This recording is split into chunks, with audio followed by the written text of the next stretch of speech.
오늘 1절 말씀을 보시면 하나님과 함께 일하는 자로서 하나님의 은혜를 헛되이 받지 말라고 했습니다.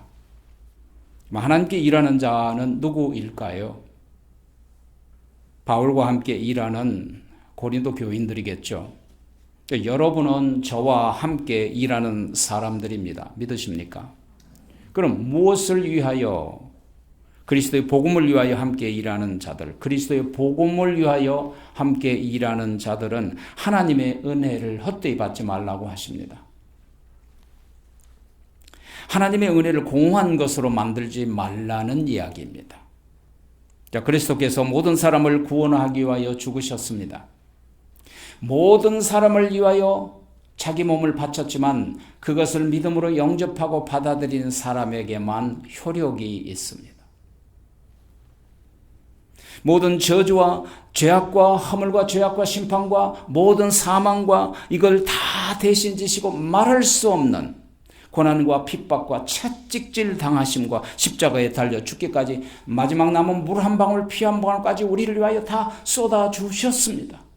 그런데 만연을 위하여 그렇게 하셨지만 그것을 나의 일로 영접하고 받아들일 때만 구원이 있다 그 말입니다. 이것이 하나님이 우리에게 주신 은혜 중에 은혜입니다. 그러니까 이 은혜를 헛된 것으로 받지 말라는 거예요.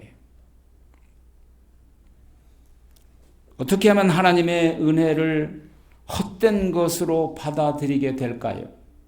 하나님의 은혜를 헛된 것으로 받아들이는 경우는 어떤 경우일까요? 첫 번째로는 구원의 은혜를 받아들이지 않는 거죠. 그러면 나와 상관이 없게 되잖아요. 받아들이지 않으면 구원의 은혜가 내게 임하지 않는 거죠. 이게 헛되게 만드는 거죠. 두 번째로는 하나님의 구원의 은혜와 전혀 상관없이 살아가는 삶입니다. 회개 없이 영과 육을 더럽히며 살아가는 사람이에요.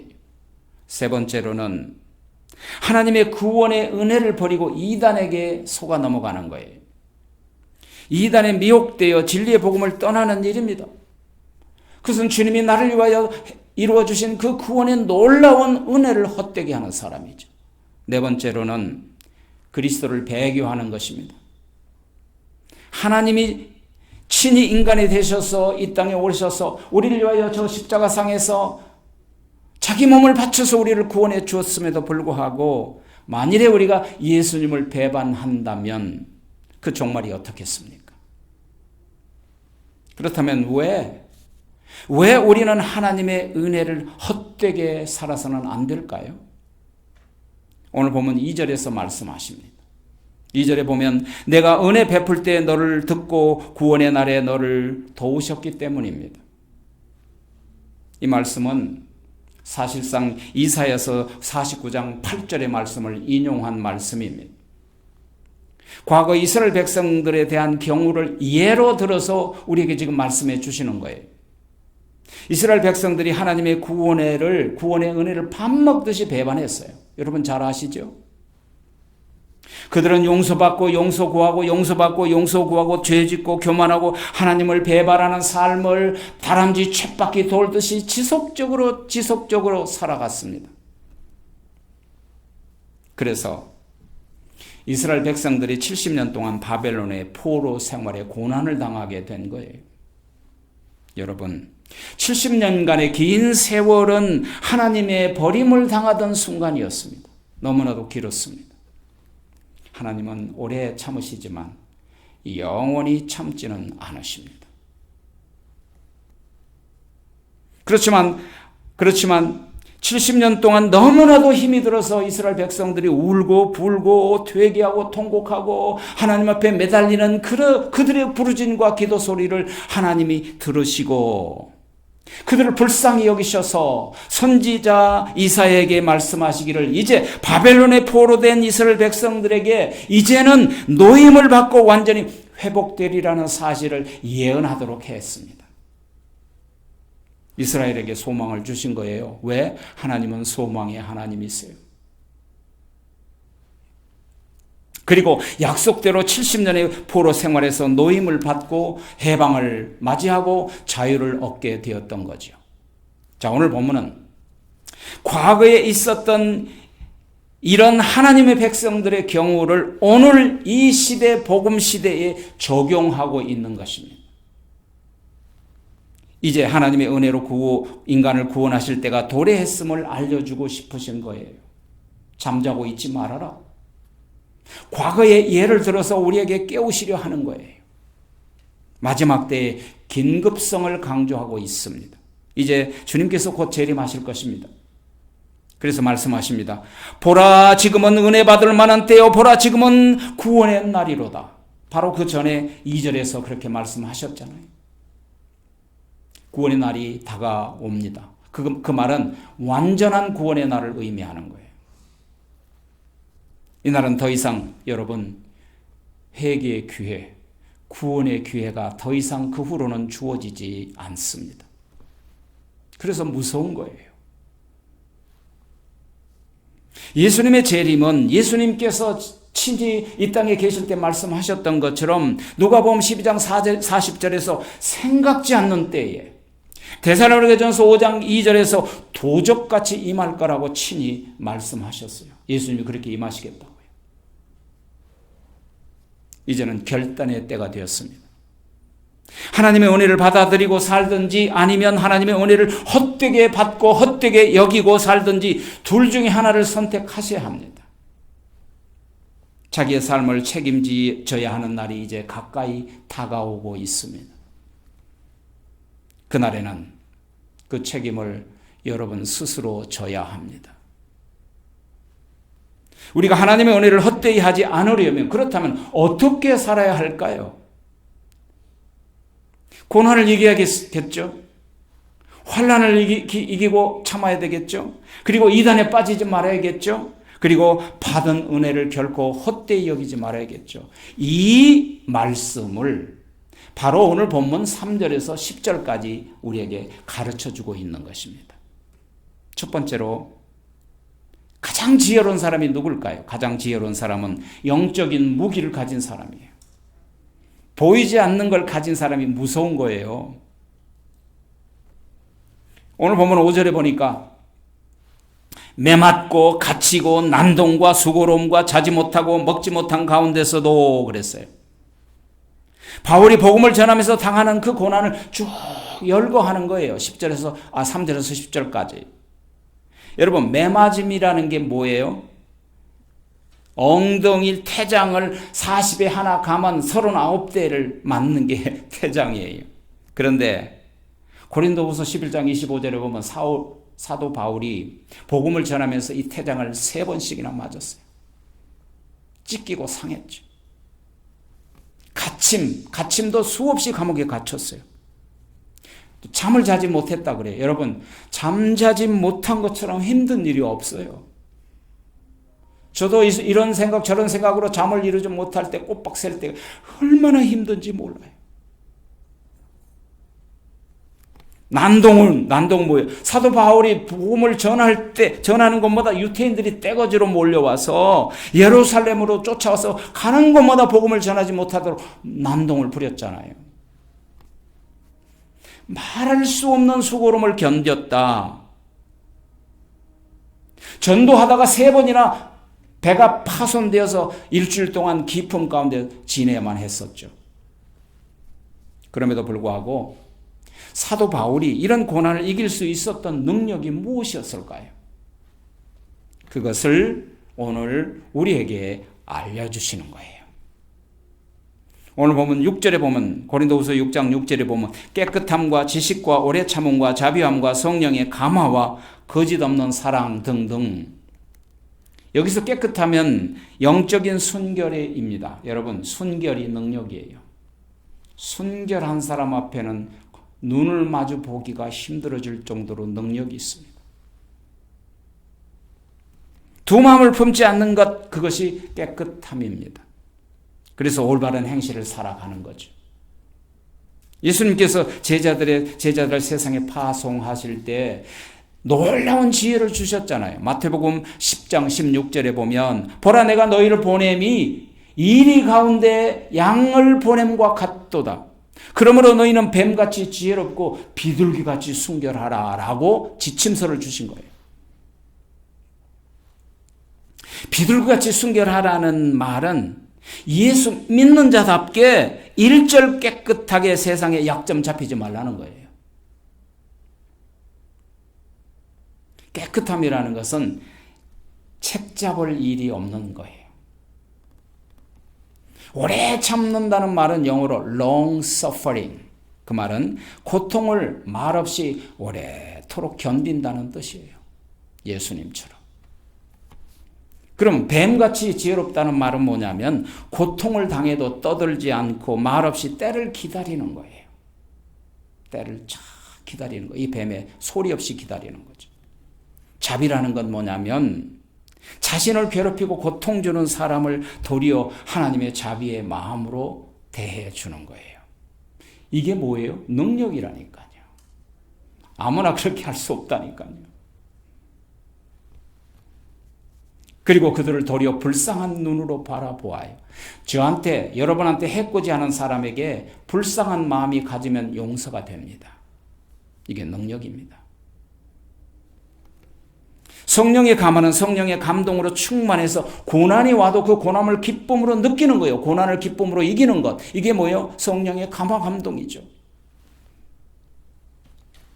거짓 없는 사랑은 비록 그들이 나를 괴롭힐지라도 사도 바울의 괴롭힘을 당하도 진실한 마음으로 진실한 사랑으로 대했더니 원수들도 진실한 사랑을 느끼더라는 거예요.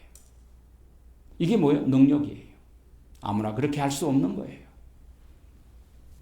이런 것들이 고난과 극심한 환난을 이길 수 있는 그리스도인의 능력이란 말입니다.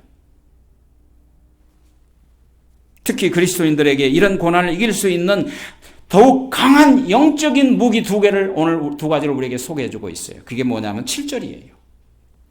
진리의 말씀과 하나님의 능력으로 의의 무기를 양손에 좌우에 가져라 그랬어요. 한쪽에는 의의 무기, 한쪽에는 말씀의 검. 의의 무기라는 건 예수 그리스도로 말미암아 내가 의롭다함을 받는 거예요. 아무도 정죄하지 못한 거죠. 그리고 이거 말씀의 검은 하나님의 우리가 신앙생활할 때 공격용 무기예요. 여러분, 왜냐하면 성령의 검은 공격용 무기죠. 에베소서 6장에 보면 거기에 등장한 하나님의 전신갑주는 모두 다 방어용이에요. 에베소서 6장 14절부터 17절에 보면 서서 진리 허리띠를 띠고 의의 호심경, 의의 흉배를 붙이고 마귀의 정죄를 차단하라 그랬어요.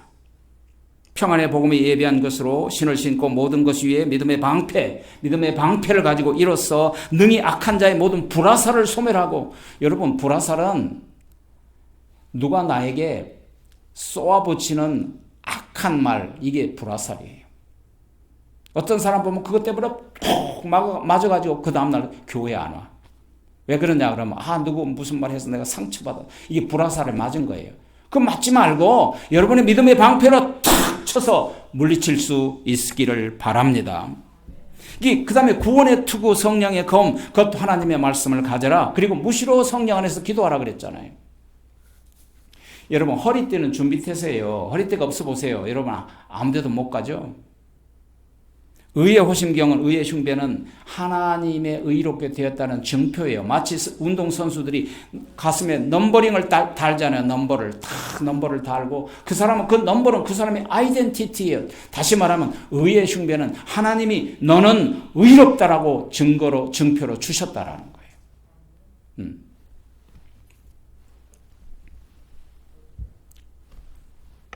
구원의 투구는 총알을 맞고 화살을 피할 수 있는 도구. 그런데 그 중에 단 한 가지, 성령의 검, 곧 하나님의 말씀만 공격용 무기예요. 검이니까.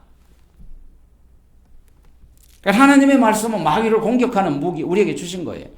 예수님께서 40일간의 금식을 하시고 공생애를 시작하시려고 할 때 마귀의 시험을 3번씩이나 받으셨어요. 무엇으로 예수님이 마귀의 공격을 이기셨어요? 하나님의 말씀으로 물리치신 거예요. 바다를 항해하던 중에 방향을 잃어버리고 풍랑으로 배가 파손해서 무인도에서 지내게 됐던 일단의 한 영국인들의 이야기를 얼마 전에 읽었어요. 그들은 무인도에서 빠져나올 수 없었어요. 아무도 그들을 구원해 주실 수 없었지만 다행히 그들에게는 식량이 아직 많이 남아 있었어요.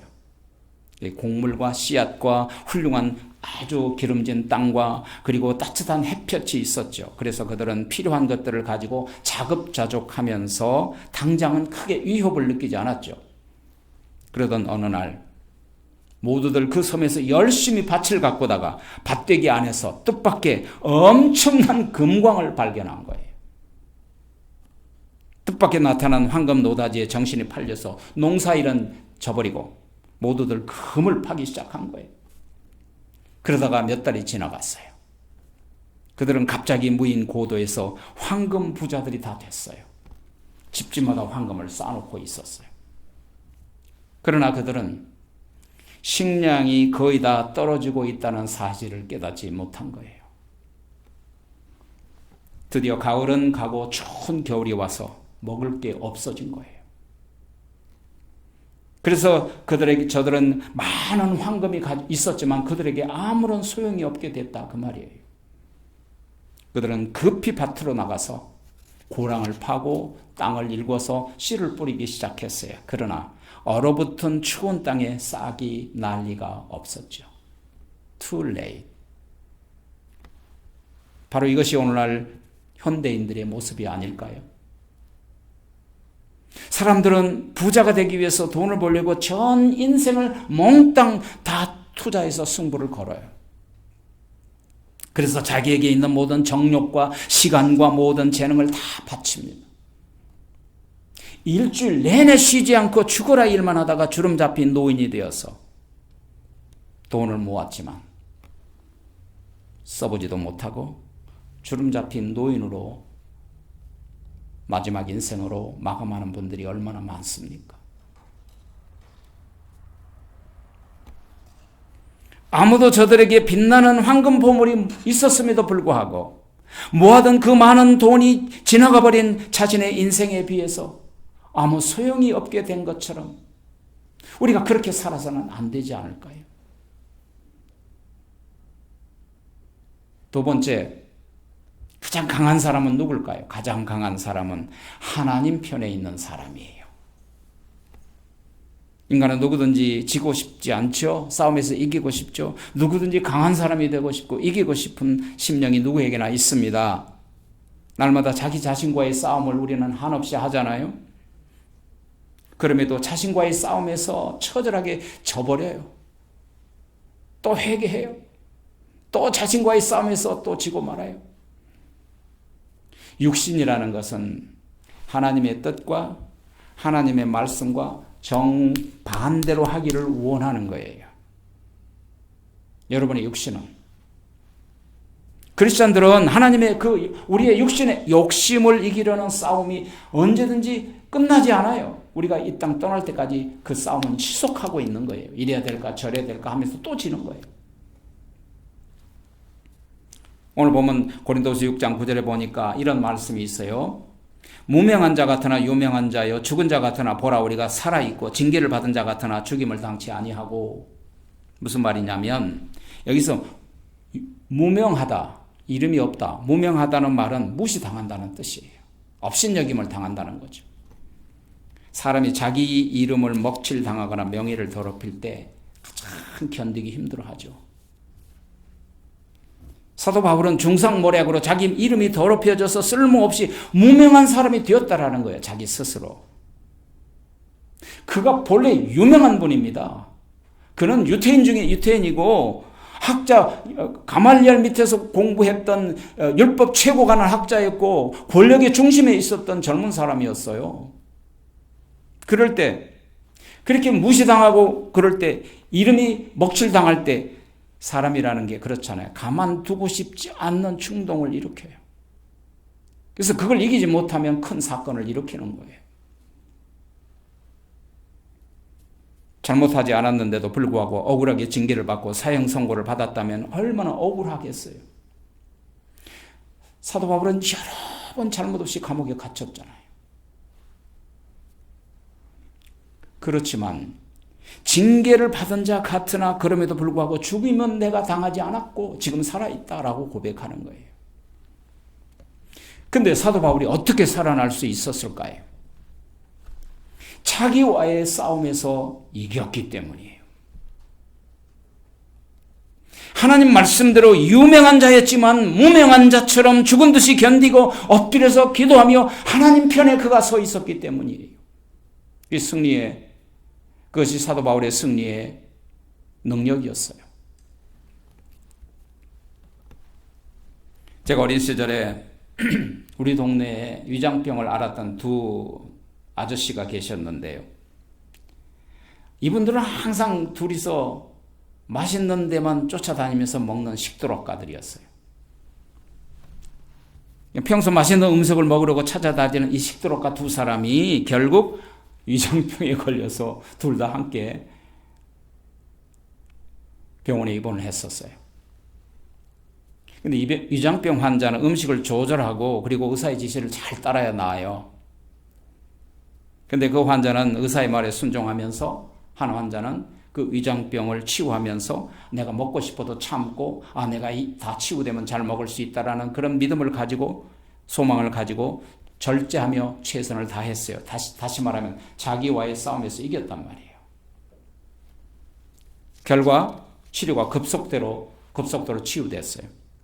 근데 또 다른 환자는 의사 말을 듣질 않는 거예요. 이 사람은 성질이 괴팍해서. 아니 사람으로 태어나서 먹는 재미로 사는데 왜 먹고 싶은 거 음식 못 먹게 하느냐고 막 의사한테 대드는 거예요. 아니 먹으면서 치유받을 수는 없어요. 그러면서 하는 말이 먹고 싶은 시체는 때깔도 좋다는데 먹고 치료받으면 안 되냐고 말이죠. 항의하면서 의사의 지시를 따르지 않았어요. 무슨 말이에요? 자기와의 싸움에서 지는 거예요. 죽은 시체 때깔 좋으면 무슨 소용이 있어요? 그 환자는 도무지 위장병을 낫지 않았어요. 그래서 결국 내 친구 아버지인데 이듬해 세상을 떠나더라고요. 여러분, 먹을 양식이 있으면 있어서 감사하고 먹지 못하면 다음에 잘 먹을 줄 믿고 감사하는 사람이 바로 자족하는 사람이에요. 자족하는 마음을 가지면 모든 것을 절제할 수 있어요. 여러분, 가만 보면 기독교 진리는 대부분이 역설적이에요. 왜냐하면 가치관이 세상과 다르기 때문이에요. 대표적인 말씀이 마태복음 5장에 예수님의 산상 설교잖아요. 마태복음 5장 11, 12절에 보면 너로 인하여 너희를 욕하고 핍박하고 거짓으로 너희를 거슬려 모든 악한 말을 할 때는 너희에게 복이 있나니 기뻐하고 즐거워하라. 여러분, 세상의 측면에서 욕을 먹고 핍박을 받는데 아니 핍박을 받고 욕을 먹는데 무슨 기쁨이 있겠어요? 그러나 기독교 진리는 바로 그런 점에서 아주 독특한 거예요. 기독교에는 두 가지 태도가 있어요. 하나는 근심이 올 때 근심하는 태도예요. 다른 하나는 근심 가운데서도 기뻐하는 태도예요. 근심하는 태도는 믿음 없는 그리스도인의 모습이라면 근심 가운데 기뻐하는 태도는 믿음의 사람이라고 할 수 있겠죠. 그래서 오늘 본문은 근심하는 자 같으나 항상 기뻐하고 가난한 자 같으나 많은 사람을 도리어 부욕해 하고 아무것도 없는 자 같으나 모든 것을 가진 자라고 고백하고 있어요. 여러분, 근심 가운데서도 어떻게 기뻐하고 가난하면서 어떻게 부유하고 없으면서 어떻게 모든 것을 가진 자라고 얘기할 수 있을까요? 그래서 역설적이라고요. 어떻게 근심하는데도 기뻐할 수 있을까요? 하나님 편에 내가 있기 때문이에요. 하나님은 세상을 창조하신 후에 보기에 참 좋았더라 그랬어요. 그런데 사람을 만들고는 very much good이라고 했어요. 아주 매우 좋았더라 그랬어요. 무슨 말이냐면 하나님은 굉장히 긍정성이세요. 성령은 긍정성이거든요. 하나님의 말씀도 긍정성이에요. 그래서 신자들은 긍정성으로 살아가야 되는 거예요. 그리고 나서 하나님이 이렇게 축복하시죠. 창세기 1장 28절에 보면 생육하고 번성하여 땅에 충만하라, 땅에 정복하라, 다스리라 그랬거든요. 근데 이 세상은 이 말씀과 전혀 다른 방향으로 흘러가고 있어요. 하나님은 창세 이래 사람의 죄악이 세상에 넘치고 있음을 탄식하셨죠. 그래서 친히 성자 하나님께서 인간이 되시고 죄악과 심판과 저주와 사망을 대신 지시고 십자가상에서 대신 해결해 주신 거예요. 그러므로 만일 우리가 하나님 편에 있다면 어떤 고난과 근심 가운데서도 기뻐할 수 있지 않겠어요? 미국의 16대 대통령이었던 아브라함 링컨은 남북전쟁에서 북군의 총사령관이었죠. 남군의 총사령관, 이 텍사스의 남군의 총사령관이었던 로버트 리 장군의 공격으로 말미암아 엄청난 위기에 처하게 됐어요. 아브라함 링컨이. 그러자 링컨의 부하들이 회의를 하면서 불평불만하는 거예요. 불안하고 초조해서 이렇게 말하는 거예요. 장군님, 하나님이 우리 편이 아닌가 봐요. 하나님은 네 장군의 편, 남군의 편인가 봐요. 그때 아브라함 링컨은 그들을 바라보면서 이렇게 말합니다. 하나님께서 우리 편이 되게 해달라고 내가 하나님이 우리 편에 있는가를 생각하지 말고 우리가 하나님 편에 있는가를 생각들 하게. 만일 우리가 하나님 편에 있다면 이 전쟁은 반드시 승리할 걸세.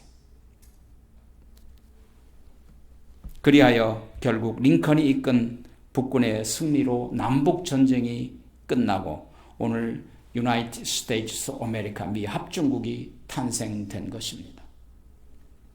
그렇습니다. 하나님이 우리 편에 있는가를 생각하지 말고 우리가 하나님 편에 있는가를 점검합시다. 하나님을 내 편으로 만들려고 하는 사람은 자기중심적인 어리석은 사람이에요. 그러나 하나님 편에 서면 되는 거예요. 그리할 때 고난 가운데서도 기뻐할 수 있는 능력을 가지게 되는 거예요. 세 번째로는 가장 큰 부자가 누구냐? 가장 큰 부자는 자족할 줄 아는 사람이에요. 오늘 고린도후서 6장 10절에 보니까 아무것도 없는 자 같으나 모든 것을 가진 자라 그랬어요. 이 말씀은 자족에 대한 말씀이에요. 마음이 부하다는 거예요. 마음이. 자족을 방해하는 것이 있다면 가진 것을 만족하지 못하고 돈을 더 많이 벌고 더 갖고 싶은 욕심 때문에 그런 거예요. 돈이라는 건 여러분 어디까지나 우리가 사람답게 사는 필요한 수단일 뿐이에요. 목적이 되면 안 돼요. 돈을 버는 수단이 인생의 목적이 아니라니까요. 여러분 술을 마시다가 술에 취하면 술을 다스리지 못하고 술이 사람을 지배하죠. 마약에 취하면 사람이 마약보다는 마약이 사람을 지배하죠. 사람이 도박에 빠지면 자신의 존재를 잊어버리고 도박에 이끌려 살게 되죠.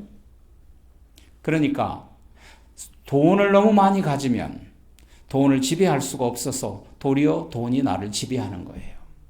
노예가 된다니까요. 그렇다면 왜 자족하며 살아야 할까요? 인생이란 어차피 빈손으로 왔다 빈손으로 가는 공술의 공수거잖아요.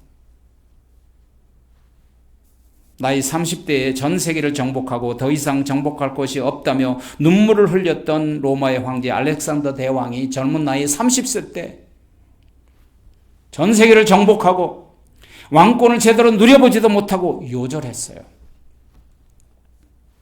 정복하는 것이 행복이라고 믿었고 정복하여 자기 것으로 삼고 세상을 정복하는 것이 인생의 최고의 능력이고 행복이라고 믿고 살았어요. 그런데 너무나 억울하게도 자기가 죽게 된 거예요. 최후의 운명의 순간에 그가 했던 마지막 유언이 무엇이었습니까? 내 관의 양쪽에 두 개의 구멍을 뚫고 나의 양손을 관 밖으로 꺼내게 사람들로 하여금 나의 빈손을 보도록 하라. 세계를 정복한 알렉산더르는 더 이상 아무것도 가지고 가지 못하고 빈손으로 돌아간다는 사실을 사람들로 알게 하라. 사도 바울은 어떠한 형편에 처하든지 자족하기를 배웠다고 고백했습니다. 항상 마음이 부요했다는 거예요. 많이 가져도 많이 가진 걸 만족하지 못하면 가난한 사람이에요. 가장 지혜로운 사람은 영적인 무기를 가진 사람, 그 영적인 무기는 의의 무기와 그리고 하나님의 말씀이라고 양손에 가지라고 했습니다. 가장 강한 사람은 하나님 편에 있는 사람이라고 말씀드렸습니다. 강하신 하나님 편에 있으니까 내가 강해지는 거예요. 가장 부자는 누구냐? 자족할 줄 아는 사람이에요. 가난해도 의연하게 사십시오. 기도하겠습니다.